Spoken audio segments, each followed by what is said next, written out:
this is Sherry with CPR, Craft, Pray, Repeat. And I wanted to share how I wrapped up some gifts for a friend of mine, my very dearest friend. And before I put them in the mail, I'm going to tell her not to watch this, even though I'm not going to show what's inside. I don't want her to see how I package them up until she gets the package.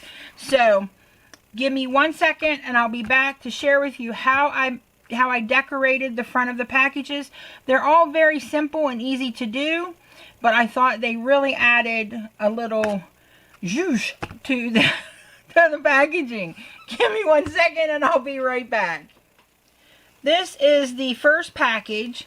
I used a Cottage Cuts die for the background here, just the little stitched eyelet circle die. And then I used one of my badges. This is the 1.5 inch badge. And I did a shabby chic Santa. Let me bring him up here for you to get a better look at him. He is really cute. And I got this image from Nitwit Collections. I thought it was adorable. I wrote her name with a gold metallic Sharpie. And then I thought, oh, I want it to look something cuter. And I didn't want to put bows because they get squished. And I didn't get a chance to make many more of the other bows that I had made. And I'll link in the description box the bows that I made for my kids' packages. And so since I didn't get a chance to make many more of those, I figured I would do something else that would jazz up the packages, but not get squished in the mail. So this is the first one. And literally this can just be unclipped and taken off and be worn for the holidays. So this is the first package and I'll be right back with the next.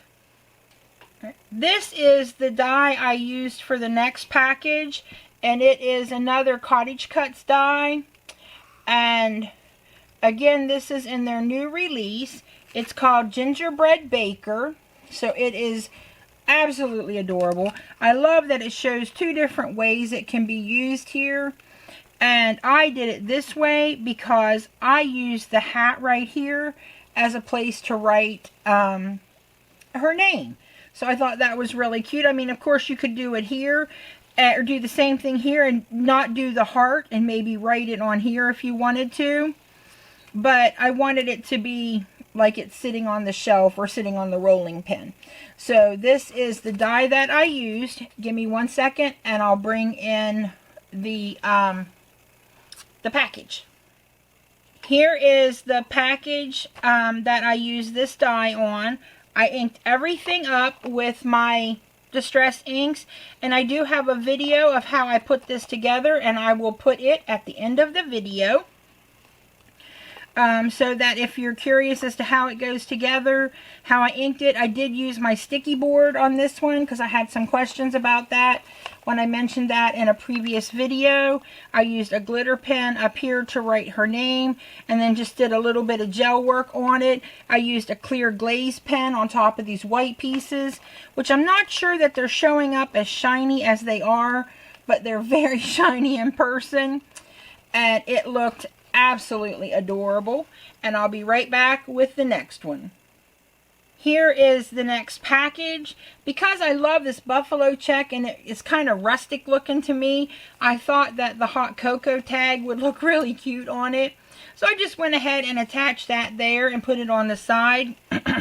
If you want, you could put a string through here and tie it onto a package or tie it around a gift bag and use the back to put your to and from. But because Lisa's getting these and she knows they're all for her, there was no reason to do that. I just wanted to zhuzh up the front of the packages. So 1 second and I'll be back with the next. This one was a bit of a challenge to decorate because it was so busy. It was so busy, but I really wanted to put something on it. And I was going to put together another Cottage Cuts die. I was going to actually use my Peking Santa Bear, but I just didn't want to use that because I thought it's not a nutcracker. It's not going to look right. And then I thought about taking my 2¼ inch badge and using this as the paper and cutting out one of the nutcrackers and then putting that on the top, which would have looked absolutely adorable. The only problem with that is that once you take off the badge, you would have this circle and not any of the extra bits and pieces that would go with it. And I thought that might be a little bit confusing. So Lisa gifted me a whole bunch of awesome things that can be used to embellish some of my tags. And this is one of them. And so I thought merry and bright, and it matched the colors. And I love that it was layered. I love that it put the pop of gold to go with the gold pen that I used. So I used a sticker on this one. So any stickers or things like that that you have will work to, you know, embellish and just snazz up the front of your packages. And one more second and I'll be back with the final gift. Alright, this is the last two gifts. This is actually a bag topper. And they attach right here at where the ball of the hat, right underneath the ball of the hat. And I just snipped them apart and used one on the one side on the front package and one on the back. And because this kind of goes together, I wanted her to open this one first, so I put a number 1 on the ball of that hat and a number 2 on the ball of this hat.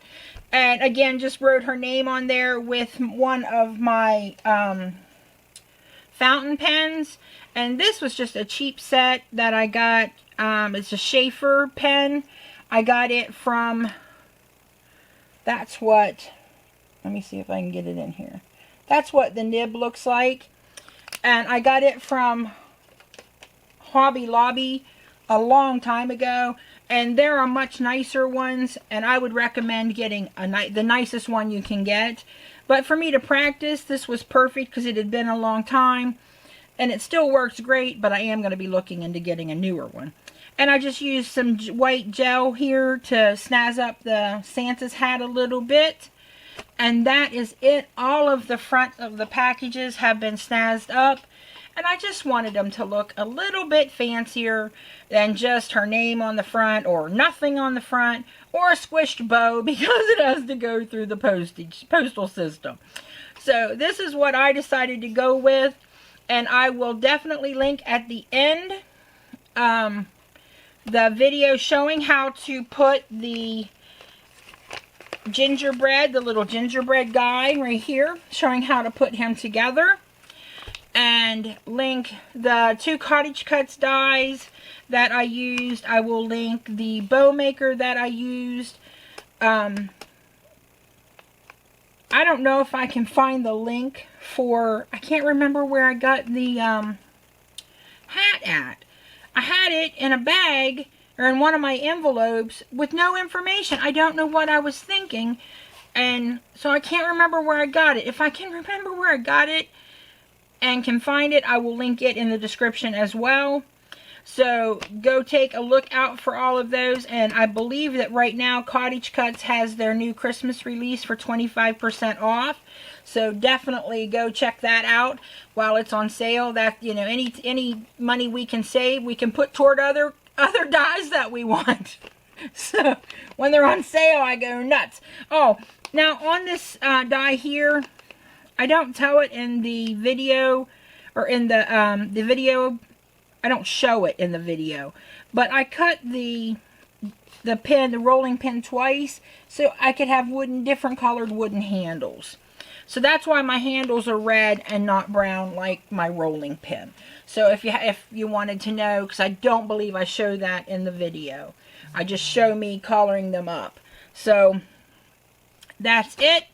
I will add to the end of this the video showing that. If you have any questions or comments, you know, or any questions, leave them below and I will do my best to answer them, all right? And hang on and you'll be able to see the video in 1 sec. All right, everyone, we're going to start by using my Distress inks, and this is Vintage Photo. And we're going to go over all of my brown pieces to ink up the edges. And I've been using my brushes a lot lately. You don't get as bold of a look, and maybe not quite as much depth, but I really like what it adds to my pieces. It just makes them, you know, I don't know, more delicate looking, and I just think it blends really nice, and it gives it a soft look. And some of you, or someone had asked of what a sticky board was when I had talked about it in my last video, and that's what I'm using right here.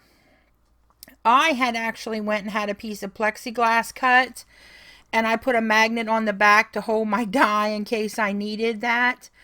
And then on the front, it's got a piece of the real thick fun foam. It's like a little more than 1/4 of an inch, I believe, or right around 1/4 of an inch thick fun foam. And then you take Glad Press and Seal, and you just wrap it around like you would a package and tape it down on the back side with some washi tape, or whatever kind of tape you want, but I use washi because it comes off easy enough, and when it gets the stickies all gone, it's easy to replace.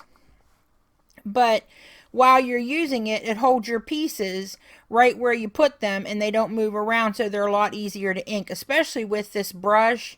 You don't it has a little more push to it than if I was using my gel or my pads, because I would be holding it then. With trying to lay it down and use the softer look, the brush kind of moves it around. So using the sticky board makes a big difference with how much easier it is to work with. So I'm just about finished up here with all of the brown pieces, and then I'm going to move into the green with forest moss.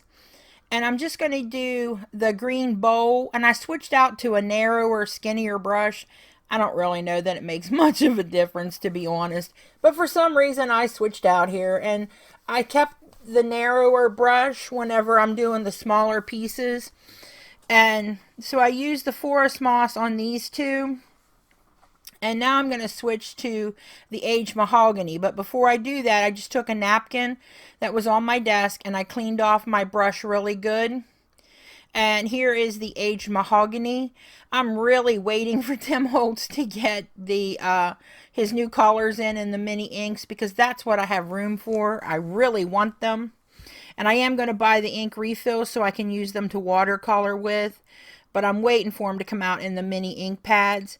And those two pieces right there that I'm inking right now, those are the handles for the rolling pin. And what I did was I just cut out another rolling pin in a different color and cut the handles off so that I could have my rolling pin center be like a wood looking rolling pin, and then have the real pretty red for the handles. So that's why I have extra pieces that are not necessarily included in the die. And now I'm going to use my tea dye, because I didn't have the color that to me looked like the wood I was wanting.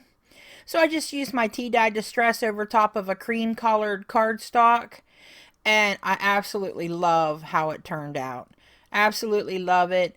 And was able to get the edges a little darker than the center, so it gives it a real round look. And doing the same here with my spoon, so that I get because I wanted it to match the rolling pin.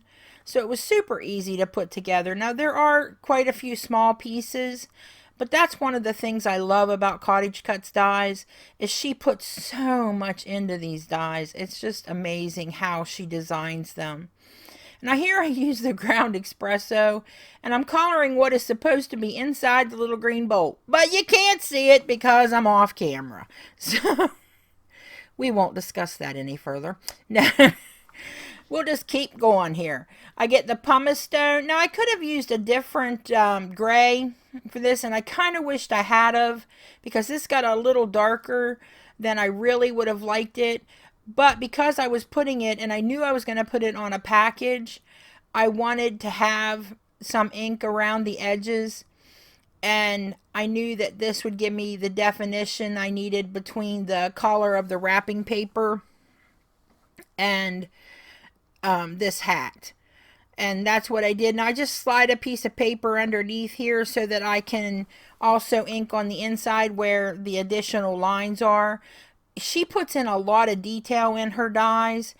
Don't be afraid to ink on the inside. Use that detail to the best of your ability, because it will make a complete difference in how your die cut pieces look. You will absolutely love that you did it that way. And I just had to fix that one side. I didn't have the paper all the way in. And now I'm going to start assembling my die cut pieces. Just glue my nose down. I'm using my art glitter glue. I love that glue. That is the best glue I've ever used. I like that it doesn't stay tacky. I just love the glue. And they don't sell it in the wintertime is the only thing about it, because it will, if it freezes, it's not good. So when it's getting ready to, you know, switch from summer to winter or summer to fall, I actually can wait from fall until winter because I live in Florida. But when that happens, I stock up on it. And that way I make sure I have enough to get me through the year. And I'm just gluing down my white pieces right here on the little face. And that's supposed to be her icing sticking out from underneath her little cap there. And I'm going to go ahead and add the scarf and that. I add the scarf first and then the little head over top of it. You know, some people may choose to add the head first and then try to squeeze it on, but I just thought that it worked better this way. So, I mean, you do it however works for you, but this worked for me. And I come back in at the end and put some gel work in there to make the bandana stand out a little more. And now I'm going to go ahead and start with putting my bow together. And there's the little brown piece that y'all couldn't see me ink, but I did get it inked. And I just slide it there. See, again, she puts a detail where you can slide it under the on the underside of the bow, so it looks like it's really coming from the inside there. And I love that. I love the look that when she does this with her dies. I absolutely love it. And what I'm doing right now is I'm just putting it in there. I'm not gluing it down just yet because I want to make sure that I like where it's going to go. And that heart doesn't necessarily have to go there. It doesn't even have it on the die when you put the whole thing together. But I love the little heart, and I thought it gave it a really cute country look. So I just decided that I would put it on the bowl, and it worked. But according to the picture on the front of the die, it will also fit on the rolling pin that I'm putting together right now. And there I'm putting the red ends onto my rolling pin because I knew I was going to put this on buffalo check paper. I wanted to have that really pretty rustic red. And I'm just getting ready to slide it on. Now, again, on the picture, it looks like the body is behind the rolling pin. But I don't know, for some reason I thought it should go in front, and that's what I did. But I mean, you do it however you think it looks best. That's the part about paper crafting, is we do what we like. And you know, some people may not like the way that it looks sitting on the front. I mean, I put it clear at the tip top, but you know, some people may not like that. So you do it however you want. And I'm just making sure my legs are where I want them. And now that I know where everything's going to be situated, I can go ahead and glue on my bowl. Now, again, on the picture, it looks like the legs came up a little farther, and which probably would have looked better. But, I mean, this is my first time putting it together. I know I will use it again. So when I do, I will just move it up and shift the bow up, because they actually have the bow coming up on top of or in front of the bandana. And here I'm just making sure I have my icing pieces the way that I want them, because there are extra icing pieces for the other hands if you want to do like a peeker where the gingerbread head is peeking up over top of the rolling pin. So I just wanted to make sure I had the pieces that I needed and that they were the right ones. So I'm just putting everything down where I believe it goes. and then I go and take everything off and start with gluing it. I've jumped the gun one too many times and started gluing before I checked everything and then found out I had it wrong. So it takes an extra second, but it's well worth that time to know that once it's glued down, you know you got it in the right spot, because many times I haven't had it in the right spot. And gluing my little spoon on there. I just think that spoon is adorable. You can use that for all different kinds of things. That would look really cute. The spoon you could also use on a measuring, or a recipe card would look really cute. Then I'm just going to add my holly and berries to the top of the little hat. And it just takes a dab. With that art glitter glue, it just takes a dab of glue. It really does. I'm using my Sakura black glaze pen. Again, I still need to get a new one. So maybe I'll do that after I get done recording this video, because I need one. It's driving me nuts that it's so dry I can't get the look I want. Now here is what I use when I chalk the cheeks. I had somebody ask about that. And this is Stampin' Up. Now they don't sell that anymore, but you can get chalks on Amazon or on some of the craft stores. And it just gives them the little rosy pink cheeks. Absolutely love that look. And so that's what happens what I do when I say I'm chalking the cheeks. That's what I'm doing. I'm using a craft chalk or a stamping chalk to chalk the cheeks. But you can use just foundation from the dollar store. Super cheap, super easy, and works just as good. So here I am using my number 10 Sakura white gel pen, just to put a few details on. And it's done. It is absolutely adorable. Love how it looks on the package. And if you like this video, give it a thumbs up. If you have any questions or comments, leave them below and I'll do my best to answer them. And remember to practice your CPR. Craft, pray, repeat. Thanks for visiting me today, and happy crafting. Love you all. Bye.